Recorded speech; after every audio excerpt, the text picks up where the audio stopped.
존경하는 이하경 국회 부의장님, 그리고 선배 동료 의원 여러분, 민생의 봄날, 국민의 봄날을 위해 정치하는 조국혁신당 정춘생입니다. 먼저 국회의 대정부 질문에 답변해야 할 의무가 있는 최상목 권한대행이 출석하지 않은 것에 대해 깊이 유감을 표합니다. 12.3 내란은 끝나지 않았습니다. 서부지방법원을 침탈한 폭동, 정광훈 체제 전복 세력의 내란 선전 선동, 내란 범죄자의 방어권 보장에 앞장서는 국가인권위원회, 내란 가담 혐의자의 서울경찰청장 임명, 윤석열의 옥중 메시지를 전달하는 비상계엄의 정당성을 설파하는 국민의힘, 이 모든 상황들은 내란이 계속되고 있음을 보여줍니다. 내란이 하루빨리 진압되어야 한다는 점을 강조하며 대정부 질문을 시작하겠습니다. 김서구 법무부 장관 직무대행 나와주십시오.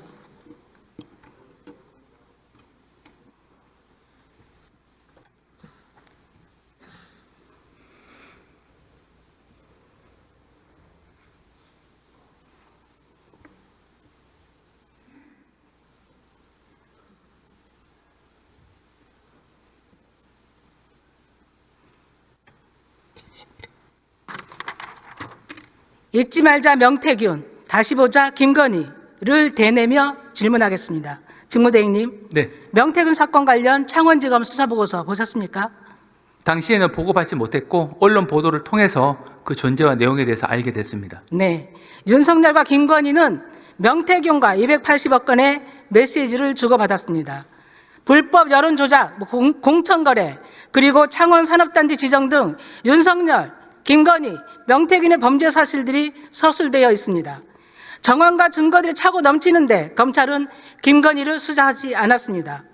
명태균의 수많은 범죄 사실에도 검찰은 정치자금법 위반으로만 그를 기소했습니다. 왜 그랬습니까? 당시에 정치자금법 위반 부분에 대해서는 당시 김영선 전 의원과 관련된 부분에 대해서 수사가 마무리돼서 기소가 된 부분이고, 위원님께서 말씀하신 이른바 대화상으로 확인되는 그러한 이제 여론조사 관련된 부분이라든지, 다음 공천 개입 의혹에 대해서는 현재 수사가 진행 중인 사항이고, 그 부분에 대해서 수사가 마무리되지 않았기 때문에 아직 전국적인 처분이 이루어지지 않은 상황입니다. 수사는 진행되지 않고 있는 걸로 알고 있습니다. 윤석열, 김건희로 연결되는 것을 차단하기 위한 것입니다. 그래서 명태균 특검법이 필요한 것입니다. 어제 야 6당이 공동으로 명태균 특검법 발의한 거 알고 계시죠? 네, 알고 있습니다. 야당만 추천하는 특검은 위헌이다라는 주장에 본의원은 동의하지 않습니다. 그럼에도 불구하고 위헌성 논란을 차단하기 위해 제3자 추천, 즉 대법원장이 특검 후보를 추천하도록 했습니다. 더 이상 거부할 명분이 없습니다. 최상목 권한대행께 더 이상 거부권 행사하지 않도록 의견을 내십시오. 그렇게 하시겠습니까? 네, 내부적으로 특검 법안에 대한 타당성이라든지 헌법 합치성 여부 등을 현재 검토 중에 있습니다. 검토가 마무리되면 이제 법무부 의견을 정리를 해서 어떤 식으로 의견을 개진할 것인지를 살펴보도록 하겠습니다. 네, 적극적으로 임해 주시기 바랍니다. 다음은 헌법재판관 임명 관련 질문하겠습니다. 최상목 권한대행이 마은혁 헌법재판관을 임명하지 않고 있는 것에 대해 어떻게 생각하십니까? 기본적으로 그 부분에 대해서는 여러 가지 헌법적인 문제가 있습니다. 기본적으로 이 실질적 임명권이냐 형식적 임명권이냐는 쟁점도 있고, 또 한편으로는 이 행정부의 수반으로서가 아니고 국회와 대법원에서 선출한 이 후보자를 임명하는 행위는 국가 원수로서의 지위냐, 이런 논란도 있고, 또 한 가지가 그동안 국회 관행적으로 봤을 때는 여야의 공동 추천이라고 하는 그런 몫이 있었는데, 이 부분에 대해서는 어떤 식으로 접근할 것인지 둘러싼 여러 가지 쟁점이 있다 보니 아마 헌법재판소에서는 아직까지 결론을 못 내리고 있는 것으로 알고 있습니다. 계속 도돌이표네요. 궤변과 거짓입니다. PPT를 봐주십시오. 헌법재판소 재판관 후보자 정영식 인사청문 요청안, 헌법재판소 재판관 마은혁 선출안, 이들의 차이가 뭔지 아십니까? 네, 위원님 설명해 주시면 제가. 모르십니까? 법무부 차관이? 기본적으로 이게 아마 설명드리겠습니다. 예. 하나는 대통령이 지명하는 헌법재판관 후보자이고 국회의 동의를 얻어 대통령이 임명합니다. 다른 하나는 국회가 선출하는 헌법재판관입니다. 후보자가 아닙니다. 제목도 선출안입니다. 헌법 제111조의 근거, 국회가 선출하고 대통령이 임명하도록 돼 있는 것입니다. 국회가 선출한 재판관을 대통령이 임명하는 것은 형식적인 절차이고 헌법적으로 지켜야 할 의무인 것입니다. 아시겠습니까? 제 얘기를 동의하십니까? 네, 기본적으로 국회에서 선출한 후보를 임명하는 부분이 이제 형식적 임명권이냐, 실질적 임명권이라는 쟁점이 한 가지가 있고, 또 한 가지가 그 부분이 행정부 수반으로서의 지위냐, 그렇지 않으면 국가 원수로서의 지위냐, 그렇다면 권한 대행 입장에서는 국가 원수로서의 지위에서 임명할 수 있는지라고 하는 또 다른 쟁점이 있어서 이 부분은 여러 가지 헌법적인 쟁점을 같이 고려해야 될 사안으로 생각합니다. 법대를 나오신 분이 저보다도 모르시네요. 헌법재판소의 설립 취지 아십니까? 다시 질문하겠습니다. 여야 합의가 헌법 위에 있습니까? 여야 합의에 대해서 명시한 규정은 없습니다. 국회가 선출한 재판관을 임명하지 않는 것은 국민이 투표로 선출한 국회의원 당선자에게 중앙선거관리위원회가 당선증을 발급하지 않는 것이랑 똑같은 것입니다. 이해하시겠습니까? 네, 그 부분에 대해서는 아마 헌법재판소에서 들어가셔도 합리적 좋습니다. 결정을 내릴 것으로 알고 있습니다. 들어가셔도 좋습니다. 고기동 행안부 장관 직무대행 나와주십시오.